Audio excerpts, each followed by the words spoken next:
Hi friends, welcome back to our channel. నేను మీ Rajeshwari. Today preparation వచ్చేసి fish curry అనమాట. మనకి చాలా అంటే చాలా బాగా పర్ఫెక్ట్గా కుదరాలి అనుకుంటే, అసలు ఎప్పుడు చేయని వాళ్ళు కూడా ఫస్ట్ టైం చేసినా కూడా చాలా పర్ఫెక్ట్గా రావాలంటే ఈ విధంగా ప్రిపేర్ చేయండి. చాలా అంటే చాలా టేస్ట్ ఉంటుంది. మనకి బయట వేరే విధంగా చేసిన దానికంటే చింతపులుసు ఓన్లీ చింతపులుసుతో చేసిన దానికంటే ఈ విధంగా వెరైటీగా చేసి పెట్టండి. అందరూ ఎంజాయ్ చేస్తూ ఈజీగా తినేస్తారు. కొద్దిగా కూడా అన్నం ప్లేట్‌లో మిగిలించకుండా తినేస్తారనమాట. అందుకోసం ఆనియన్స్, కొత్తిమీర, టమాటో తీసుకోవాలి. ఈ ఒక ఆనియన్ తీసుకోవాలి. అదేవిధంగా టమాటాలు ఒక 3-4 తీసుకొని మనం మిక్సీ జార్‌లో ఏసుకొని ఈ విధంగా మెత్తగా మిక్సీ పట్టేసుకోవాలనమాట. ఈ టమాటా ప్యూరీలాగా చేసి పక్కకు పెట్టేసుకోవాలి. ఒక 3 తీసుకొని ఈ విధంగా అయితే చేసేసాననమాట. ఆనియన్ గూడా 1 ఏసుకోవాలి. అలాగే చింతపండు వచ్చేసి ఒక 50 గ్రామ్స్ తీసుకున్నాను. 50 గ్రామ్స్ నానబెట్టుకొని ఈ విధంగా మనం పులుసుని దాంట్లో నుంచి మొత్తం వడకట్టుకున్నట్టుగా కలుపుకొని పెట్టుకోవాలి. ఇవి పీసెస్ అండి. ఈ విధంగా పీసెస్ అయితే పెద్ద పెద్దగానే కట్ చేసుకొని వచ్చారనమాట. రవ్వలు చాలా బాగుంటాయి. రవ్వలు విత్ బొచ్చలు ఉన్నట్టుంది. 2 ఈ విధంగా పెద్ద సైజుయే తీసుకొచ్చాడు మామయ్య అయితే వాళ్ళ ఇంట్లో. ఈ విధంగా ఒక బౌల్ పెట్టేసుకోవాలి మనం. బౌల్ పెట్టేసుకొని ఇందులో ఆయిల్ అయితే పోసేసాను. ఒక 100 గ్రామ్స్ ఉంటుంది. ఈ విధంగా ఆయిల్ పోసేసుకొని ఆయిల్ హీట్ అవ్వాలి. ఈ విధంగా హీట్ అయిన తర్వాత ఒక 3 ఎండుమిర్చి తీసుకొని అయితే వేసేసాను. అదేవిధంగా అనాస పువ్వు, ఇలాచి మనం అవి తీసుకొని పెట్టుకున్నాం కదా మసాలా అనమాట. దాల్చిన చెక్క, ఇలాచి, అనాస పువ్వు ఇవన్నీ వేసుకోవాలి. కొద్దిగా కలిపేసుకోవాలి. ఇప్పుడు ఇందులోనే కొద్దిగా శనగపప్పు, అదేవిధంగా జీలకర్ర కూడా యాడ్ చేసేసుకోండి.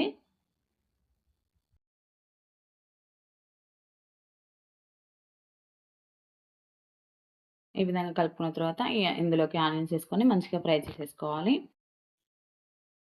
చూడండి, ఈ విధంగా ఆనియన్స్ మంచిగా కలుపుకుంటూ మనం బాగా ఫ్రై చేసేసుకోవాలి. ఈవెన్గా మనకి కుక్ అయ్యే విధంగా మంచిగా అయితే కలుపుకుంటూ ఫ్రై చేసుకోవాలి. అదేవిధంగా కొద్దిగా కొత్తిమీర కూడా యాడ్ చేసేసాను.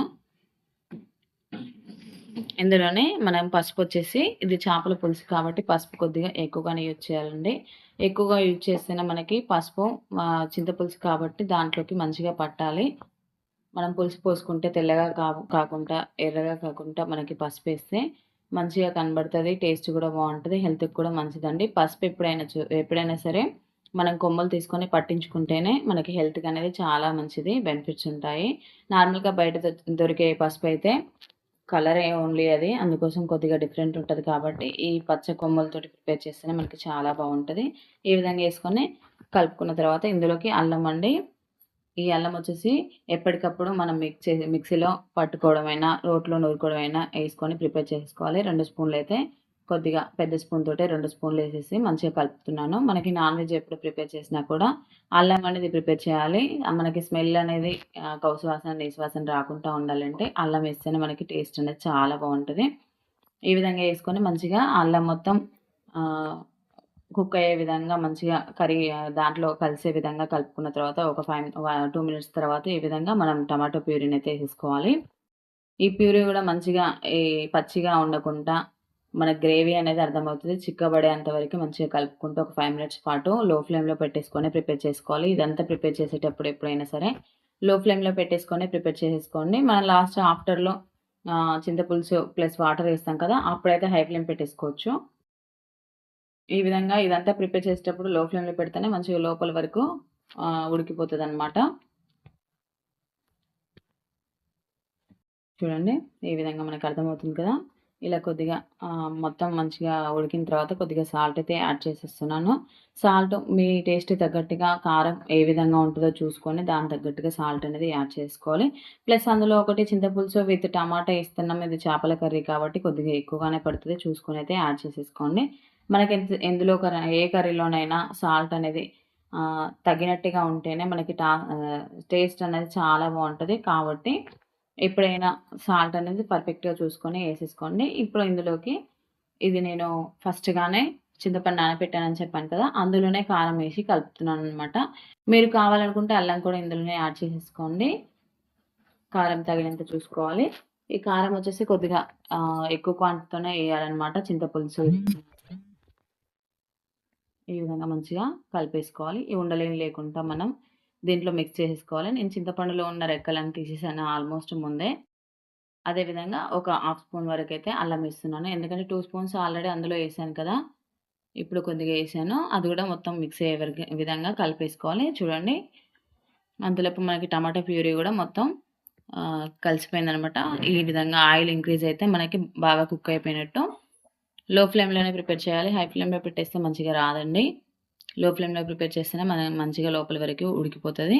ఇప్పుడు ఈ విధంగా మొత్తం కంప్లీట్ అయిపోయిన తర్వాత మనం కలిపి పెట్టుకున్న ఇదంతా చింతపులుసు మొత్తం పోసేసుకోవాలి. చింతపులుసుతో పాటు కొద్దిగా వాటర్ కూడా ఎక్కువగానే యాడ్ చేయాలండి.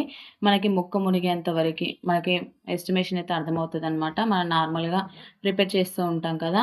ముక్క మునుగుద్దా, మునగదా అని చెప్పేసి అర్థమవుతది. ఆ విధంగా మనం చింతపులుసు పోసుకోవాలి. గ్రేవీ అనేది చాలా బాగా వస్తదండి టమాటా ఏసాం కాబట్టి. చూడండి గ్రేవీ ఎంత గుజ్జుగా వచ్చిందో. ఈ విధంగా గుజ్జుగా వస్తది. మనం ముక్క ఏసుకున్నా కూడా ముక్కతో పాటు మంచిగా కొద్దిగా ఏసుకున్నా కూడా పీసెస్ అనేది రైస్‌కి పట్టే విధంగా అయితే ప్రిపేర్ అయిపోతది. చాలా బావుంటదండి. ఈ విధంగా హై ఫ్లేమ్ పెట్టేసుకొని మొత్తం మసాలాలనమాట. ఇదంతా మసాలా. మనం మసాలా మొత్తం మిక్సీలో పట్టేసిందే. అనాస పువ్వు, దాల్చిన చెక్క, ఇలాచి అవన్నీ ఉంటాయి కదండీ! అవంతా మసాలా చేసి పెట్టిన దాంట్లోది ఒక స్పూన్ దాకా అయితే ఏసిస్తున్నాను. ఇది మంచి ఫ్లేవర్ ఉంటది. అండ్ అదే విధంగా మంచి టేస్ట్ అయితే ఉంటది. ఈ విధంగా మసాలాలు ప్రిపేర్ చేసుకోండి. బయట తెచ్చేదానికంటే మనం హెల్తీగా ఇంట్లోనే ప్రిపేర్ చేసేసుకోవాలి. ఎందుకంటే బయట ఏ విధంగా చేస్తారో, ఎలా చేస్తారో మనకు తెలియదు కాబట్టి హెల్తీ కోసం అయితే మనం ఇంట్లోనే ప్రిపేర్ చేయాలి ఎప్పుడైనా.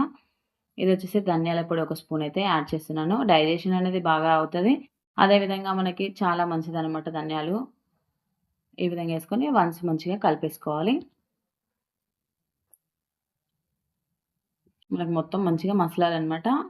హై ఫ్లేమ్ పెట్టేసుకొని మంచిగా మసలనిచ్చితేనే చింతపులుసు బావుంటది. అలా మొత్తం మసిలేటప్పుడు మనం పీసెస్‌ని చూడండి ఈ విధంగా ఒక్కొక్కటిగా తీసుకొని ఏసేసుకోవాలి. ఈ విధంగా పీసెస్ అన్నీ మనం వన్ బై వన్ మొత్తం అయితే ఏసేసుకోవాలి. ఆల్మోస్ట్ మునిగిపోతాయి ఫిష్ అనేది.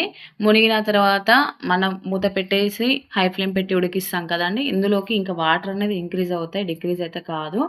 ప్రెజెంట్ మనం మూత పెట్టేసి ఉడికించేటప్పుడు మనకి వాటర్ అనేది ఎక్కువైపోతాయి. దీంట్లో జ్యూస్ అనేది. ఎక్కువగా వాటర్ ఇంక్రీజ్ అయిపోయిన తర్వాత మనం హై ఫ్లేమ్ పెట్టేసి చూసుకుంటూ ప్రిపేర్ చేసుకున్నట్లయితే మనకి చిక్కగా అయిపోతది గదా! అప్పుడు మనం స్టవ్ ఆఫ్ చేసేసుకోవాలి. చూడండి ఈ విధంగా ప్రతి ఒక్క పీస్ అనేది ఈ విధంగా ఏసేసుకోవాలి.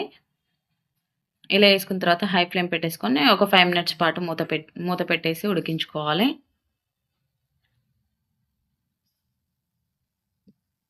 ఇలా మూత పెట్టేసి ఉడికించుకోవాలి. చూడండి మనకి అర్థమైపోతది ఆల్మోస్ట్. ఇదైతే ఉడికిపోయిందండి. ఒక 5-10 మినిట్స్ మంచిగా ఉడికించుకోవాలి. మనకి అర్థమైపోతది ఉడికే ముక్క అనేది కూడా. మీరు చూసి బయటకి చూసైనా కూడా పీస్ అనేది ఉడికిందా లేదా అని చెక్ చేసేసుకోవచ్చు. ఈ విధంగా ఫినిషింగ్‌లో గార్నిష్ కోసం కొత్తిమీర ఏస్తున్నాను. మీరు కావాలనుకుంటే పుదీనా విత్ కొత్తిమీర కూడా యాడ్ చేసేసుకోవచ్చు. పుదీనా కూడా మంచి ఫ్లేవర్ ఉంటదండి. యాడ్ చేసేసుకోండి. అదేవిధంగా మెంతికూరని యూజ్ చేయండి. చాలా అంటే చాలా బావుంటది. వీడియో నచ్చితే like, share, subscribe. Thanks for watching my channel.